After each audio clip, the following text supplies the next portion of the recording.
এটাই কি মেসির ক্লাব নাকি ফুটবল ইতিহাসের সবচেয়ে দুর্নীতিগ্রস্ত প্রতিষ্ঠান? বলছি এফসি বার্সেলোনার কথা। এফসি বার্সেলোনা শুধু একটি ফুটবল ক্লাব নয়, এটি এমন এক প্রতিষ্ঠান যাদের ইতিহাসে সৌন্দর্যের পাশাপাশি অভিযোগ, তদন্ত আর বিতর্কের ছায়াও সমানভাবে জায়গা করে নিয়েছে। দর্শনে নু ক্যাম্প, ভেতরে কেলেঙ্কারি ক্যাম্প। ফুটবল ইতিহাসের এমন আরেকটা নাম নেই যাদের যতটা গৌরব ঠিক ততটাই দুর্নীতি। একটা ক্লাব, অসংখ্য মামলা, অগণিত প্রশ্ন, এটাই কি ফুটবলের আদর্শ?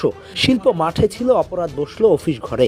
ফুটবল মানেই সৌন্দর্য, এই ধারণার আড়ালেই কিছু ক্লাব বছরের পর বছর নিজেদের ঢেকে রেখেছে। মাঠে শিল্প, গ্যালারিতে আবেগ, আর পর্দার আড়ালে জমতে থাকা একের পর এক কেলেঙ্কারি। এই জায়গাতেই বারবার উঠে আসে একটি নাম, এফসি বার্সেলোনা। এই ক্লাবের খেলোয়াড় থেকে প্রেসিডেন্ট সবার নামই রয়েছে ভুরি ভুরি অভিযোগ। একসময় বার্সেলোনার তারকা খেলোয়াড় দানি আলভেজ জড়িয়ে পড়েন ভয়াবহ মামলায়, যার জন্য তাকে জেলে যেতে হয়। মাঠের নায়ক এক মুহূর্তে হয়ে যান আদালতের অভিযুক্ত আসামি। ফুটবল খেলাকে শিল্পের পর্যায়ে নিয়ে যাওয়া বার্সেলোনার আরেক তারকা খেলোয়াড় রোনালদিনহো ভুয়া পাসপোর্ট কাণ্ডে